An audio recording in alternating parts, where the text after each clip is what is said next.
Hello नमस्ते सबैजनामा तपाईहरुलाई मेरो च्यानलमा स्वागत छ। आज म तपाईहरुलाई मध्य भोटेकोशी जलविद्युत कम्पनी लिमिटेडको चार्ट देखाइरहेको छु। के अब हामीले किन्न सकिन्छ त? बजार त माथि माथि गइरहेको छ। मार्केट अब बढ्दै हामीले मार्केट हेर्यो नेप्चे हेर्यो भने घटिरहेको छ। अब हामीलाई केही किन्नु पर्यो। अब अहिले हाइड्रो पावरमा त चमकै देखिरहेको छ। कुनै हाइड्रो पावर बढिरहेको छ, कुनै हाइड्रो पावर माथि पुगेर घटिरहेको छ। यस्तो अवस्थामा एउटा अलि राम्रो हाइड्रो पावर किन्न पाए पनि हुन्थ्यो जस्तो लाग्न सक्छ, अथवा वाच लिस्टमा एउटा कम्पनी राख्न पाए हुन्थ्यो जस्तो लाग्छ भने तपाईको लागि यो भिडियो हुन सक्छ। शेयर बजार भनेको एकदमै जोखिमको क्षेत्र हो। जानेर बुझेर मात्र लगानी गर्नु होला र अध्ययन गरेर किन्नु होला।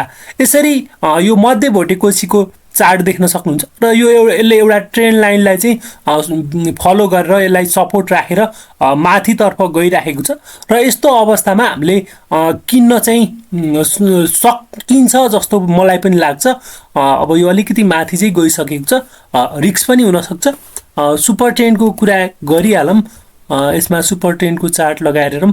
सुपर ट्रेन्डले बाई सिग्नल देखाएको छ। त्यस्तै एमएसिडी हेरौँ, म्यागडी हेरौँ। म्यागडी हेर्दाखेरि म्यागडी त्यस पश्चात बुलिङ्गर ब्यान्ड हामीले यो स्टकलाई चाहिँ मैले के आधारमा किन्न सकिन्छ त भनेर चाहिँ तपाईहरुलाई मेरो तर्क दिनेछु। तपाईहरुले यो भिडियोको कमेन्टमा कमेन्ट गर्नुहोला। एमएसिडी लाइनले जस्ट सिग्नल लाइनलाई चाहिँ क्रस ओभर गरेर माथितर्फ जान लागेको छ र यहाँ यो हिस्टोग्रामको क्यान्डल पनि के भएको छ, सानो बनेको छ र अब पोजिटिभ एरियामा बन्न सक्छ। यसले चाहिँ के देखाएको छ भन्दाखेरि एउटा बाई सिग्नल आउन लागेको छ है भनेर यसमा चाहिँ देखाएको छ।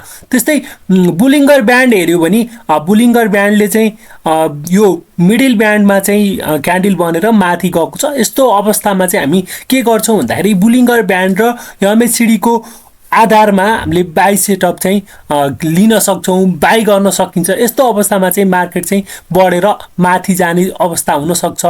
र सुपर ट्रेन्डले पनि के गरेको छ भन्दाखेरि यसमा बाई सिग्नल देखाएको छ। धेरै पहिलेदेखि चाहिँ के गरेको छ, यसमा चाहिँ बाई सिग्नल देखाएको छ। तपाईहरुले मेरो भिडियो पहिलेदेखि हेर्दै हुनुहुन्थ्यो भने मैले तपाईहरुलाई पहिले भनेको थिएँ 268 मा हामी यो स्टकलाई चाहिँ किन्न सकिन्थ्यो भनेर। मैले योभन्दा धेरै पहिला मैले यसको भिडियो बनाएको थिएँ।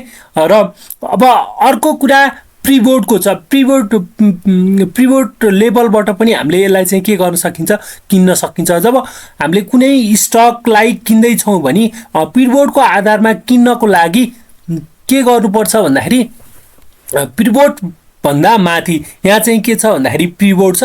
तपाईहरुले देख्न सक्नुहुन्छ हैन। यसमा प्रिबोर्ड लगाउनु भयो भने इन्डिकेटर प्रिबोर्ड लगाउनु भयो भने यो लेभलमा के छ, प्रिबोर्ड छ। यदि प्रिबोर्ड भन्दा माथि रह्यो र माथि बनेको छ क्यान्डल भने यसरी यसले चाहिँ के गर्न सक्छ, रेजिस्टेन्स लाई चाहिँ यो R1 लाई चाहिँ के गर्न सक्छ, ब्रेक गर्न सक्छ।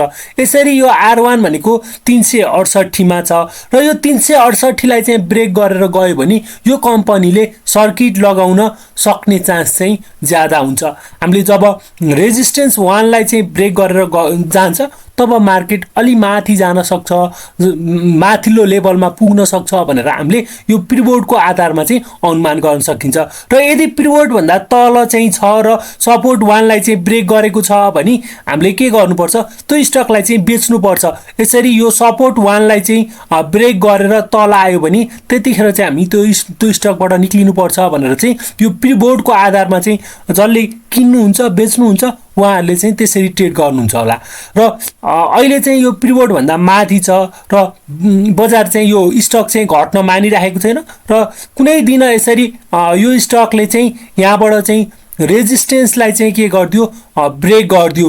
यो अवस्थामा ब्रेक गरिदियो भने यो चाहिँ माथि सर्किट लागेर यसरी माथि जान सक्छ र यस्तो बेलामा चाहिँ आफूले किनेका स्टकहरू जुनसुकै स्टक छ त्यो स्टकलाई चाहिँ होल्ड गर्न सकिन्छ।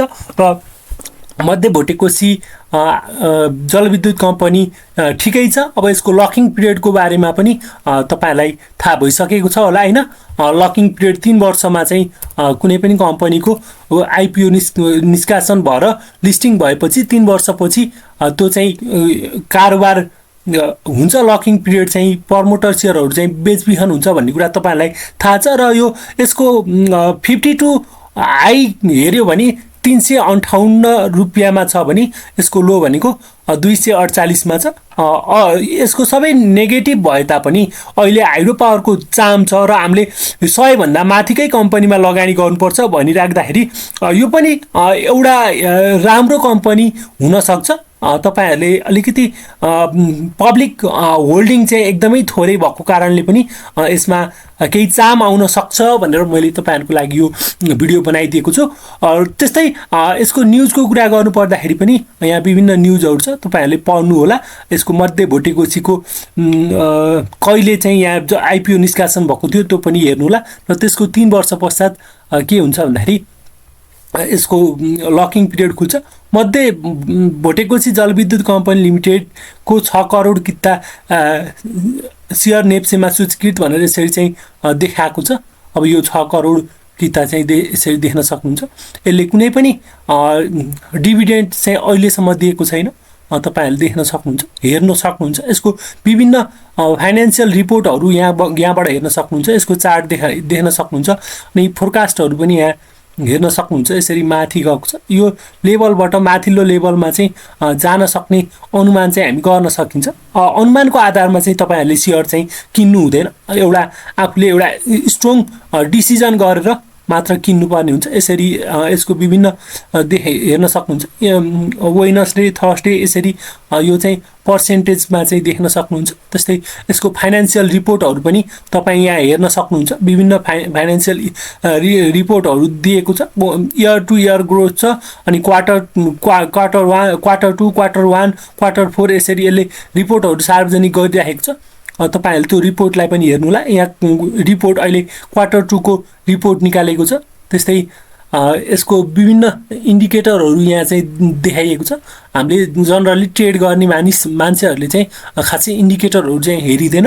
र तपाईँहरू नयाँ हुनुहुन्छ भने हाम्रो च्यानलमा जोडिनु होला। हाम्रो च्यानलको नाम छ स्टक ट्विस्ट नेपाल। भिडियो अन्तिमसम्म हेर्नुभएकोमा तपाईँहरूलाई धेरै धेरै धन्यवाद।